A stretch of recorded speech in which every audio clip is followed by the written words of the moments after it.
Sebenarnya kami sudah titip pesan kepada Bu Agustina ya terkait dengan kemungkinan untuk merevisi PP 49 tahun 2018 agar guru P3K tidak lagi perlu perpanjangan kontrak supaya kita bisa menyelesaikan setiap episode yang kita selesaikan setiap tahun itu tidak perlu lagi kita melihat apakah di tahun depan diperpanjang atau tidak. Bapak-bapak, ibu-ibu yang saya hormati, jadi saya sudah mencoba merangkum hampir semua pertanyaan kawan-kawan, kurang lebih merujuk kepada komitmen. Saya juga ingin menambahkan saja, Mas Menteri yang saya hormati, memang ide dan gagasan yang tadi sudah dipaparkan sangat baik. Bagus jika itu bisa dilaksanakan dengan cara yang secepat-cepatnya. Ada catatan dari saya sendiri, saya pribadi, bahwa saya sepakat dengan yang disampaikan Ibu Hima, marketplace ini untuk produk barang. Jadi carilah, misalnya menjadi ruang talenta. Sebetulnya itu kan talent scout ya, atau kita sebutnya kayak headhunter. Pakai bahasa Indonesia lah, nggak usah marketplace. Ruang talenta. Yang kedua, memang hal yang menjadi yang penting saat ini, yang selalu kami di Komisi 10 ini didatangi oleh kawan-kawan, terutama yang sudah lolos P1, atau yang kemarin sudah PG, tapi dibatalkan. Rasanya ini perlu diberikan prioritas untuk penempatan. Walaupun kita paham bahwa formasi-formasi itu adanya di daerah, tapi saya pikir ini perlu kita dorong. Jangan sampai mereka yang sudah lolos atau yang kemarin dibatalkan, tiba-tiba terganti lagi oleh orang lain. Berikutnya poin yang juga penting, rencana yang bagus dari pemerintah, karena saya katakan pemerintah ada Kemenpan RB, ada Kemendagri, ada Kemendikbud, dan juga Kementerian Keuangan, walaupun Kementerian Keuangan tidak dihadirkan hari ini segera mungkin harus berbentuk PP, karena benar sekali, kalau kita menunggu sampai nanti tahun depan, berarti ada sekian ratus ribu guru yang saat ini hidupnya terkatung-katung.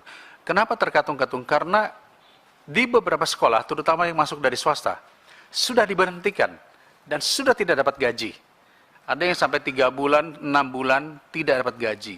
Nasib mereka pun harus kita perhatikan. Jadi oleh karena itu, segera mungkin ini harus dilakukan, bentuknya adalah peraturan turunan, bisa berbentuk PP ataupun Permendikbud yang lainnya. Tambahan lagi, Mas Menteri, penempatan di luar daerah provinsi. Di Jawa Barat saja juga banyak yang tiba-tiba ditawarkan untuk bertugas di Gorontalo atau mungkin di daerah lain, tanpa ada tunjangan atau biaya hidup yang tambahan. Tentu pasti ditolak. Jadi ini perlu ada keterangan resmi dari Kementerian Keuangan, sebagaimana sudah disebutkan tadi, jika nanti ditaruh di tempat luar, berbentuk apa benefitnya. Karena mungkin bagi warga Jawa Barat, meninggalkan Provinsi Jawa Barat dari satu kota ke wilayah sekitarnya saja mungkin masih bisa. Itu pun ada kos. Tapi kalau harus berpindah provinsi, dia harus kos lagi di sana, harus ada tempat lagi. Tentu ini bukan sesuatu yang mudah. Tenaga kesehatan saja jika ditempatkan di daerah tertentu, itu gajinya nambah, tunjangannya nambah. Ini harus kita pikirkan. Berikutnya adalah, saya bertanya dengan beberapa bupati. Rata-rata bupati mengatakan siap memberikan formasi secara bertahap. Tapi permasalahannya tadi yang disampaikan juga oleh kawan-kawan, kekhawatiran jangan-jangan ini hanya selesai di 2024. Selanjutnya akan menjadi tanggung jawab pemerintah daerah. Harus ada kepastian, dan kepastian ini harus tertuang dalam SKB bersama. Baik Kemendikbud, Kemendagri, Kemenpan RB, dan Kementerian Keuangan. Karena kalau tidak, nanti bebannya nanti di kemudian hari, apakah pemerintah 2024 ini selesai bertugas, dan kelanjutannya bagaimana? Karena ini harus carry over. Saya bagaimanapun juga sepakat bahwa era digitalisasi ini akan berjalan terus. Dan tadi sudah disampaikan Mas Menteri bahwa nanti kemudian kita akan masuk kepada konsep-konsep semua by data. Pelaku digitalisasi di sekolah itu namanya operator. Tapi operator tidak mendapat kesempatan untuk masuk sebagai bagian daripada ini. Mudah-mudahan ada ruang yang dibuka dan diberikan komitmen bahwa tenaga tendik, terutama operator ini bisa masuk di dalam kesempatan berikutnya. Mas Menteri yang saya hormati, pada bulan, saya lupa bulan apa waktu itu ya, Januari atau Februari, Mas Menteri pernah menyampaikan dalam ulang tahun PGRI, jika bulan Maret ini tidak selesai, maka pemerintah akan mengambil tanggung jawab itu di depan Presiden. Tentu ini menjadi hal yang ditunggu-tunggu. Saya yakin pada saat itu pasti Mendikbud sudah mendapat afirmasi dari Presiden bahwa hal ini bisa dilakukan. Oleh karena itu, kalau bisa melalui rapat ini kita sama-sama memberikan sebuah kesimpulan. Kapan? Bulan apa? Target yang tadi disampaikan, rencana tadi bisa dilaksanakan, diimplementasikan.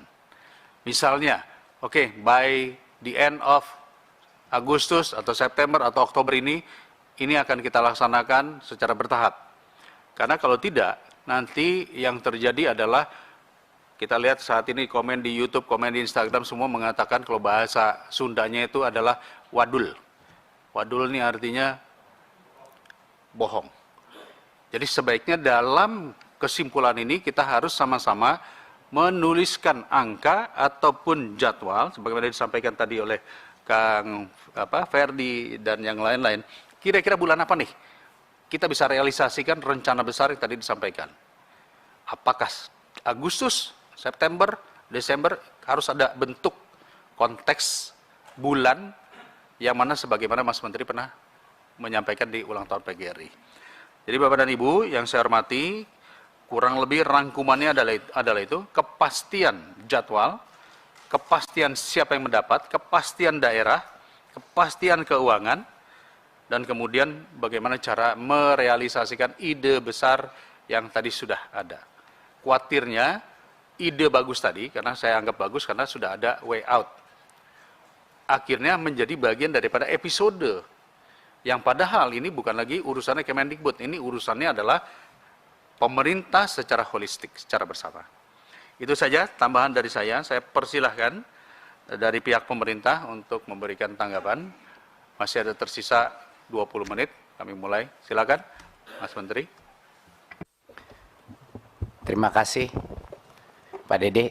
Izinkan saya persilakan Bu Nunu mungkin untuk menjawab beberapa komen mengenai rekrutan P3K, lalu mungkin saya akan lanjutkan sedikit. Terima kasih Pak Menteri. Bapak Ibu pimpinan dan anggota yang saya hormati, terima kasih untuk beberapa saran dan masukan dan beberapa pertanyaan. Saya akan mengklarifikasi beberapa saja dari yang tadi disampaikan oleh pimpinan pada saat pembukaan. Ada beberapa pertanyaan yang bisa saya jawab langsung, kemudian ada yang harus kami tindaklanjuti dalam bentuk tertulis berikut. Yang pertama terkait dengan perencanaan kebutuhan, ini juga menjawab pertanyaan Kang Ferdi ya, perencanaan kebutuhan guru dari sisi kebutuhan per mata pelajaran dan kebutuhan atau sebaran di daerah. Pada prinsipnya ketika kami sudah mencapai angka 601.000, itu sebenarnya sudah terdiri dari jenjang mata pelajaran, daerah, semua terperinci. Dan itu terdapat di dalam rencana kebutuhan kami yang dikirimkan kepada Kemenpan RB. Terkait dengan data per daerah akan kami kirimkan kemudian begitu. Jadi total 601.000 itu sebenarnya dari kami sudah punya catatannya Kang Dede, TK 1.559, SD 349.488, SMP 138.033, kemudian SLB 3.441, SMA 56.851 dan SMK 51.000 Pak. Jadi pada dasarnya ketika kita sudah sampai pada angka besar, itu sudah terdiri dari semua rinciannya sudah sangat jelas. Kemudian untuk terkait dengan pertanyaan terkait dengan kepastian pendanaan atau gaji dan tunjangan bagi guru yang telah lulus P3K tahun 2000 ini tertuang untuk lulusan 2022 dan usulan 2023 itu sebenarnya tertuang dalam PMK 212. Di dalam PMK tersebut di halaman terakhir setelah lampiran rincian data per daerah dan besaran uang yang terdapat dalam DAU spesifik tersebut, tertulis bahwa untuk lulusan 2021 yang baru saja diumumkan, itu memiliki TMT daerah pada 7 bulan tahun 2022. Untuk yang lulusan tahun 2022 itu dihitung sebanyak 9 bulan gaji dan tunjangan melekat, 9 bulan gaji untuk yang 2022. Kemudian untuk yang 2023 yang seharusnya akan dilaksanakan di bulan depan ini, mereka diperhitungkan 3 bulan gaji. Itu TMT-nya. Sedangkan untuk yang 2021 yang lalu, itu memiliki TMT rata-rata karena untuk 2021 tidak tertulis secara spesifik di dalam Peraturan Menteri Keuangan, maka pada kami mengambil angka rata-rata, TMT-nya adalah 7 bulan pada tahun 2022. Kemudian masa kontrak perjanjian itu adalah di daerah masing-masing. Jadi dimulai dari 1 tahun, 2 atau 5 tahun. Kami sampai saat ini belum mendapatkan data apakah berapa tahun kontrak masing-masing yang lulus tahun 2021 tersebut. Sebenarnya kami sudah titip pesan kepada Bu Agustina ya terkait dengan kemungkinan untuk merevisi PP 49 tahun 2018 agar guru P3K tidak lagi perlu perpanjangan kontrak supaya kita bisa menyelesaikan setiap episode yang kita selesaikan setiap tahun itu tidak perlu lagi kita melihat apakah di tahun depan diperpanjang atau tidak. Kemudian terkait dengan evaluasi yang apakah sudah dilakukan evaluasi terkait dengan seleksi ASN P3K dari tahun ke tahun. Pada prinsipnya kami bersama PAN-RB dan Panselnas melakukan evaluasi sehingga ada perubahan mekanisme setiap tahun. Perubahan mekanisme ini sebenarnya bagian dari evaluasi yang sudah dikerjakan. Tadi Pak Deputi sudah menyampaikan bahwa kemudian ada observasi dan lain sebagainya, perubahan yang tertuang dalam Permen PAN-RB maupun Juknis Permendikbud itu adalah dasar dari evaluasi yang kita lakukan. Kemudian terkait dengan pertanyaan apakah ada bagaimana terobosan tadi sudah disampaikan oleh Pak Menteri. Begitu Kang Ferdi, nanti data ada sudah saya sampaikan jika untuk membreakdown sampai ke tiap jenjang dan daerah kami perlu waktu 1 minggu untuk mengirimkan kepada Bapak. Kemudian untuk Pak Hairul Amri dan Pak Nur Promosidi, terima kasih untuk masukannya. Jadi karena memang saat ini dengan kerjasama yang baik dengan KL lain, itu sudah banyak formasinya, 278.000. Namun memang kami masih perlu 1 ronde lagi dan permohonan kami sudah diterima oleh Pak Deputi untuk dibuka lagi agar bisa mengakomodir lebih banyak lagi P1, sehingga tidak ada lagi yang tersisa. Sedangkan ini sekaligus terkait dengan jawaban kepada Kang Dede, untuk yang kemarin dibatalkan, itu sebenarnya bagian dari P1 yang secara keseluruhan memang harus kita tuntaskan. Oleh karena itu, karena masih ada kira-kira 26.000 lagi yang belum terakomodir dari usulan 2023 ini, kami memohon kesediaan untuk dibuka kembali untuk usulan formasi berikutnya.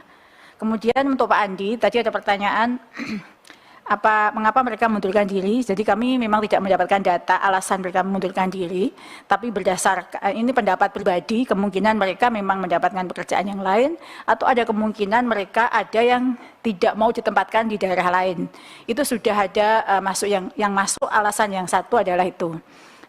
Sehingga untuk tidak ditempatkan di daerah lain, mereka memilih untuk mengundurkan diri. Kemudian untuk tenaga perpustakaan dan tendik lainnya itu mungkin nanti Pak Deputi yang bisa menjawab terkait dengan apakah dimungkinkan untuk tenaga perpustakaan dan lainnya untuk bisa dibuka di seleksi ASN P3K berikutnya. Kemudian untuk Prof. Zainuddin, terima kasih untuk saran dan masukannya.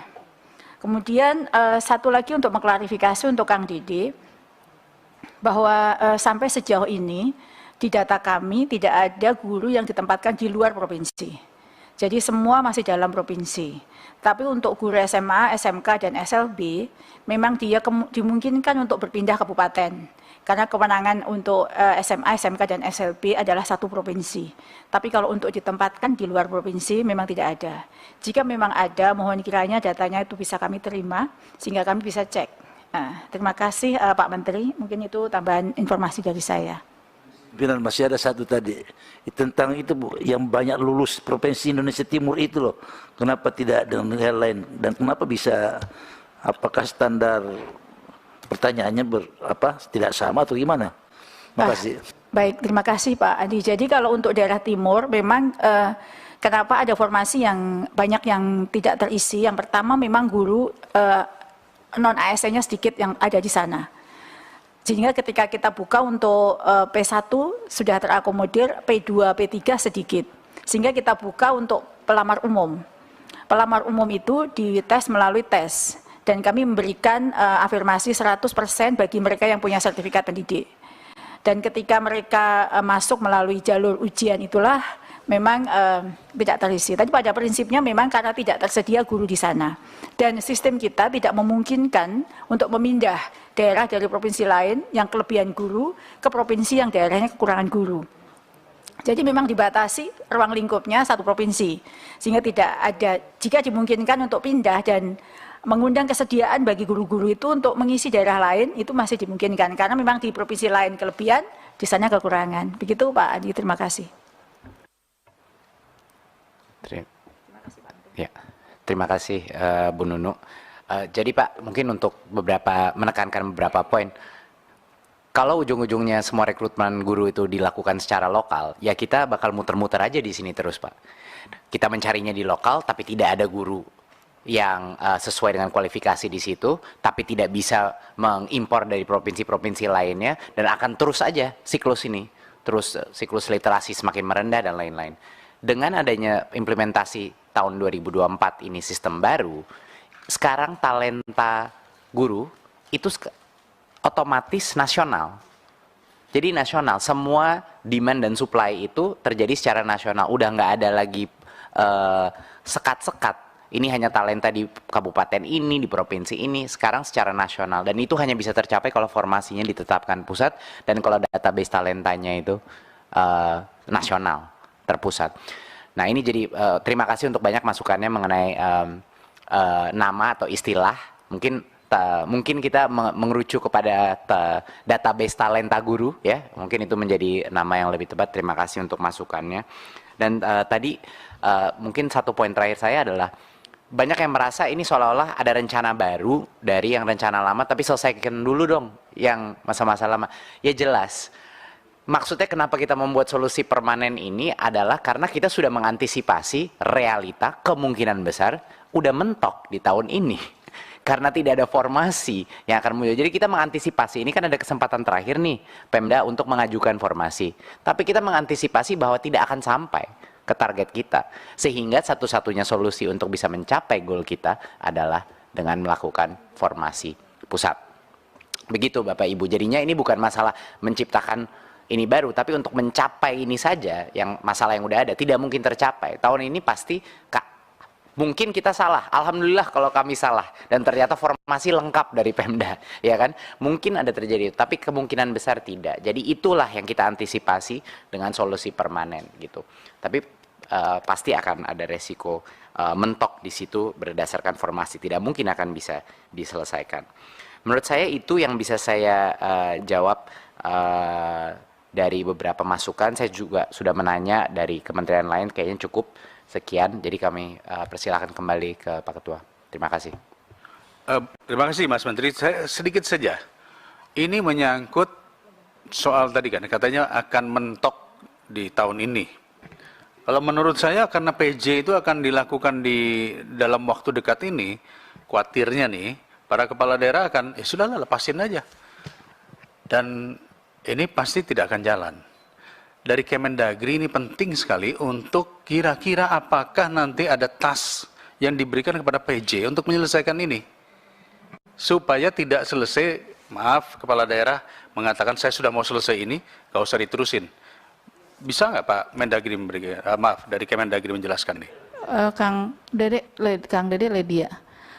Terkait dengan PJ ini di dapil saya tahun kemarin udah mulai, jadi ada PJ udah dari tahun kemarin. Kemudian ada yang PLT, habis PLT nanti mau dijadiin PJ kan? Karena ini kan kondisinya akan jadi beda ya, jadi berubah. Sementara orang yang ditempatkan di situ belum tentu orang situ kan gitu. Belum tentu dia memahami persoalan-persoalan yang sebenarnya jadi masalah penting di di lapangan. Rasa-rasanya memang perlu penjelasan dari Kementerian Dalam Negeri. Terima kasih. Ya, makanya silakan mungkin dari Kemendagri terkait hal ini, karena kurang lebih yang saya tangkap ya, kalau dari provinsi itu sudah pasti diganti oleh orang Kemendagri atau eselon 1. Kalau dari kabupaten kota dari provinsi biasanya. Tapi kalau nggak ada tugas, pasti lepas tangan. Silakan dari Kemendagri.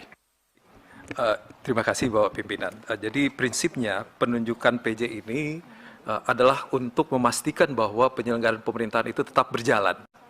Sehingga untuk kegiatan-kegiatan termasuk penyelenggaraan pemerintahan yang di dalamnya terkait dengan pengangkatan dan sebagainya, itu juga dimungkinkan. Ada beberapa mutasi pemberhentian, pengangkatan dan sebagainya yang diberikan kepada PJ dengan izin tertentu. Sudah ada mekanismenya. Jadi prinsip tidak ada masalah untuk PJ. Demikian Bapak Pimpinan. Jadi kurang lebih yang kita tangkap bahwa tidak ada masalah kalau tugas ini diteruskan oleh PJ gitu ya. Betul ya Pak ya? Pak Dede boleh klarifikasi melalui Pak Dede untuk Kemendagri. Di tempat kami PJ itu minta persetujuan ke Kemendagri. Tadi ada kata-kata izin tertentu. Nah, izin tertentunya itulah yang jadi masalah, Pak. Itu yang harus dijelaskan. Nanti kalau terjadi formasi gitu, jadi Saudara Menteri perlu saya ingatkan juga. Itu juga harus didalami. Bukan semata-mata daerah tidak bisa mengajukan, tapi ketakutan PJ melakukan tindakan. Karena apa? Izin tertentu tadi. Jadi ini harus menjadi kesimpulan bagi kami, supaya apa? Ini harus disinkronisasi benar-benar. Terkait apa tadi PP 49 ya, Mbak Nunu, itu ya tapi kan ini semua leading sektornya Saudara Menteri Pendidikan dan Kebudayaan Ristek. Ya, Saudara Menteri juga harus bisa menjadi konduktor yang baik di antara pemerintahan. Kan leading sektornya Kemendikbud, Menpan RB, Kemendagri, BKN dan sebagainya itu harusnya juga mengikuti kebijakan Mendikbud, tapi kebijakan Mendikbud juga harus melihat situasi dan kondisi lapangan, itu yang benar. Jadi saya klarifikasi dulu Pak, nanti menjadi kesimpulan kita. Karena PJ itu pakai tadi izin tertentu tadi, karena di tempat kami terjadi misalnya mutasi kepala dinas. Sekarang kan kepala dinas dimungkinkan tidak harus sampai 2 tahun, boleh terjadi mutasi. Tapi diajukan ke Kemendagri. Kebetulan PJ tempat saya bukan dari provinsi Pak Dede, tapi dari salah satu eselon 2 di Kemendagri. Nah itu yang juga menjadi hal yang pasti akan menimbulkan masalah terkait dengan dunia pendidikan, misalnya kepala dinas pendidikan dan sebagainya dan sebagainya. Kira-kira gitu Pak. Makasih Pak. Ibu Anita mau nambahin? Sedikit saja pimpinan, saya lupa tadi Pak Menteri, dari daerah kami ada usul pada saat untuk Prof. Nunu juga, yang kejadian di lapangan itu guru-guru yang diloloskan P3K itu yang tidak sesuai dengan apa yang dibutuhkan di daerah. Contoh, ada suatu daerah kita ini kan NTT kan mayoritas Kristen ya Bu ya. Tapi yang diloloskan di sana itu P3K-nya banyak guru Muslim. Akhirnya guru itu tidak mengajar. Nah, saya juga dapat titipan pesan dari para bupati dan wali kota. Kalau pada saat formasi itu diberikan juga tolong dilihat sesuai dengan kebutuhan daerah kita. Dan juga banyak anak-anak, banyak guru-guru honorer kita juga yang sudah lolos tapi tidak mendapat penempatan. Khususnya untuk Kota Kupang masih ada 34 guru yang belum mendapat penempatan. Itu kenapa? Padahal mereka kan sudah lolos sebetulnya. Harusnya kan kalau sesuai dengan peraturan perundang-undangan yang berlaku kan pada saat mau menentukan lolos tidaknya itu kan dilihat dari kebutuhan dulu kan Bu. Kebutuhan dulu ya kan baru diberikan. Nah ini mereka sudah lolos tapi mereka belum tidak bisa ada penempatan untuk mereka. Nah saya juga tidak tahu yang 1.300 untuk provinsi juga, dan ada beberapa kabupaten termasuk Kabupaten Kupang juga masih ada 62 kalau tidak salah 672 guru honorer yang sampai saat ini masih tergantung-gantung nasibnya. Terima kasih pimpinan.